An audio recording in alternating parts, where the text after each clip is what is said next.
কাজে বন্ধু যেন হয় আখিরাতের সাথী। বন্ধু হবে কিসের সাথী? বন্ধু হবে আখিরাতের সাথী, বন্ধু হবে জান্নাতের সাথী, বন্ধু হবে নেক কাজের সাথী।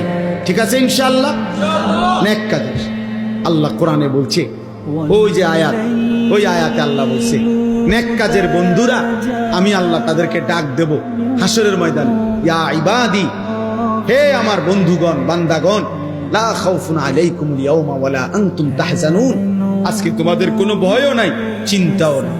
এরপরে আল্লাহ বলবে উদখুলুল জান্নাতা আনতুম ওয়া আজওয়াজুকুম তুহবারুন। বাহ!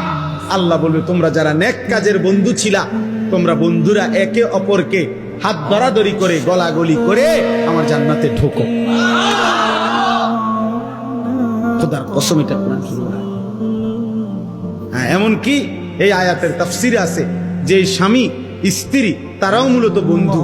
যদি তারা একজন আরেকজনকে নেক কাজের সহযোগিতা করত, স্বামী স্ত্রীকে নামাজের জন্য উঠাইছে, স্ত্রী স্বামীকে নামাজের জন্য উঠাইছে, স্বামী স্ত্রীকে নেক কাজের দিকে ডাকছে, স্ত্রী স্বামীকে নেক কাজের দিকে ডাকছে, এরাও বন্ধু।